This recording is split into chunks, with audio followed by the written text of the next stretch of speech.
Hello, everyone. It's Alan once again from ABTS Training Services in London, England. Um, I'm going to discuss a very, very current subject right now. Current, I say it, I'm doing this on the 2nd of April 2025, so it's a very current subject, and it's tariffs. Tariffs in relationship to the USA. And I've had a few, well, more than a few, to be quite honest with you. I've had people contacting me and say, well, what is all this about? Putting on 25% on steel in America, upping the tariff, etc., etc. So I thought, well, okay, this is not a party political broadcast. It is just a factual one, okay? So let's just start off with the name tariff. What is a tariff? A tariff is another name for import duty. What is import duty? Import duty is a fiscal amount. It's an amount of money the importer, and I stress this, the importer pays when they import goods from outside their country. So right now, in America, all American, well, everybody, but in America in particular, all importers pay an import duty. It's a common misconception, I don't know why, that many people think it's the exporting country that pays the tariff, which is absolutely ridiculous. So get a scenario that I'm shipping X from China to America. Lots of people are saying, well, it's the Chinese who pay the tariff, the duty. No, it's not. Come on, get real. It's the importer into America. They pay the import duty.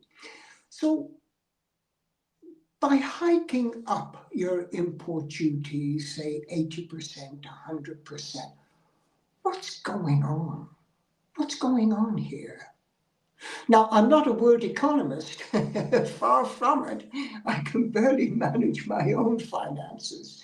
But, you know, even the village idiot knows that just upping import duty or tariffs or doubling them, it doesn't solve all problems. So let us just very, very briefly look at the whys. Why would America double the import duty on steel coming in, or car accessories? Now, one of the reasons would be to make it highly uncompetitive for people in the States to buy that product, because there's an extra 25%. And when you put tariffs, and when you put extra onto tariffs or import duty, who does it hit first? It hits you and me, the man, the woman, the young people who buys these imports. They have to pay extra. Okay. Now, the reason is to become self-sufficient. Yeah, I'm 100% for that. You become self-sufficient.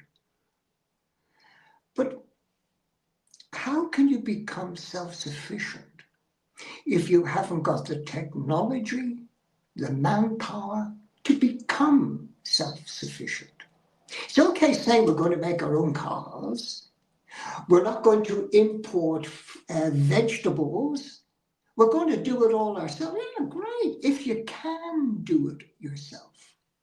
So this whole thing about tariffs in the States and increased tariffs, It's a good thing for the Treasury because they're getting extra money on their import duties. Yeah, that's great. That's absolutely wonderful. But the reality, the total reality of it is it so great? Is it so wonderful that you are penalizing other countries? And in the case of America, penalizing India, penalizing China, and saying, no more, no more. We're not going to take your stuff from you. We are going to do our own thing here. Well, that's great. Good for you. I'm 100% behind that. 100% behind that. Self-sufficiency is the best. But the ramifications of that, you just don't wake up in the morning and say, I'm going to increase by 80% or 40% import duty on X. You got to spend a couple of years beforehand preparing for it, building your own infrastructure, building your new factories, training your people. So, I don't know. Funny old world, isn't it? Funny old world where people can make statements and center stage, and we're going to be self-sufficient. We're not going to pay. We're not going to get our goods from China or from India or wherever it is. We're going to up our import duty to make it unfavorable to buy from these people. Yeah, okay. Okay. I just wonder how long it's going to take to get steel production up in America to a standard where they can be self-sufficient. Certainly not in my lifetime with my grey hair. I certainly won't be around when they have their steel industry back up again. And I certainly won't be around when they're manufacturing their own cars 100%, and growing their own vegetables 100%, and bringing all the pharmaceutical pills, etc., in from India, which they are dependent on right now. So yeah, should be interesting. But it's great for grandstanding, isn't it? You know, it's wonderful to say, you know, we're going to do everything and we're going to change everything. Excuse me, you shouldn't be looking so naively at tariffs as a weapon. No, you shouldn't be doing that. I'm not telling President Trump how to run his country, but for goodness sake, think before you jump. So I'm going to finish here, and it's not a party political broadcast. It's just, I was annoyed at the naivety of these tariff hikes, and having been in international trade for over 40 years. And when you look at the naivety of the whole thing, you think there's going to be a generation of young people growing up want to go into international trade, and they'd be thinking this is right. This is the golden silver bullet. All you have to do is to hike up your tariffs, get rid of the opposition, and wham, bam, we can look after ourselves. No, you can't. No, you can't. So it's sad. It's sad. It's very, very sad that a revenue generating method like tariffs and import duty is used as a weapon. It's not as a weapon. It's revenue gathering. Revenue gathering. So increasing tariffs you might think you're very smart by doing this. You're increasing your tariff, you're stopping goods coming into your country so you can have your own indigenous industries. That's all very well, but of course, in the background, you have this monster lurking, and that is counter tariffs. So what you will say is, okay, if you want to play dirty with me, I'm going to play dirty with you.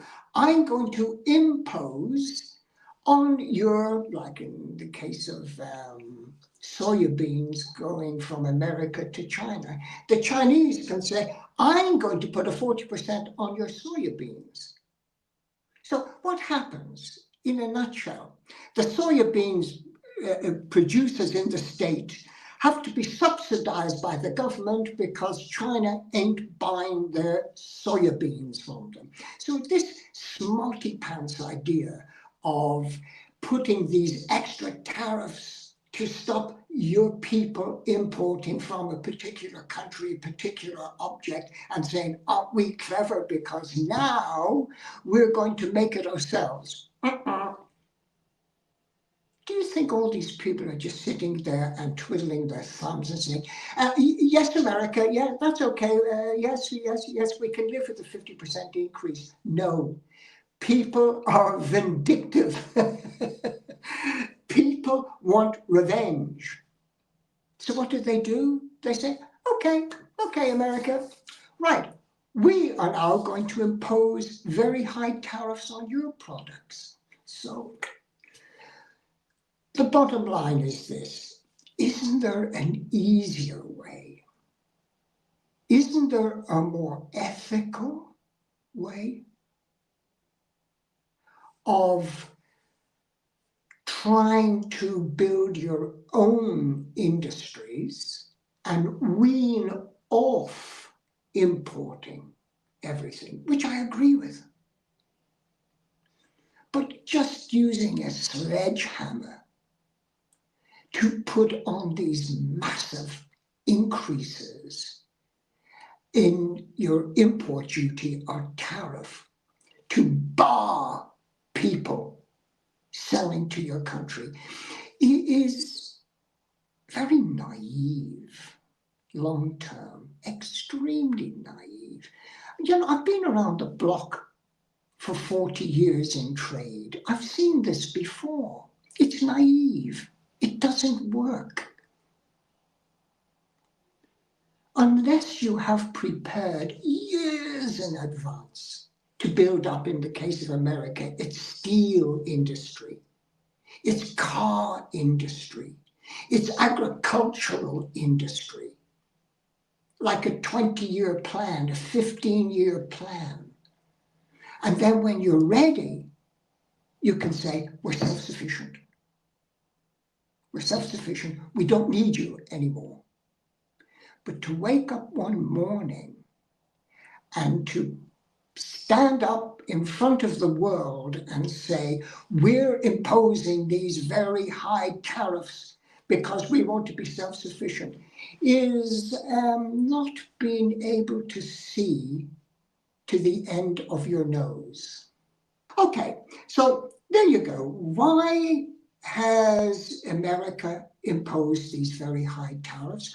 When I say imposed, today is the 2nd of April, 2025, and it's not until 9 p.m. UK time we will know for a fact what tariffs are being imposed or have been imposed. So I could be jumping the gun here, but I feel so strongly about these ridiculous tariffs, the short-sightedness being imposed on Americans by one person.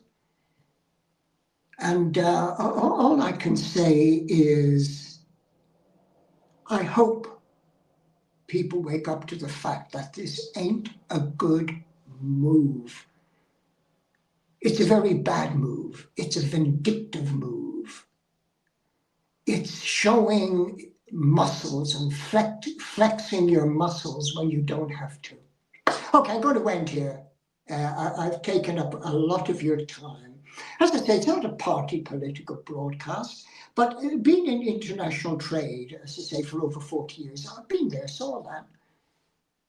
And I find it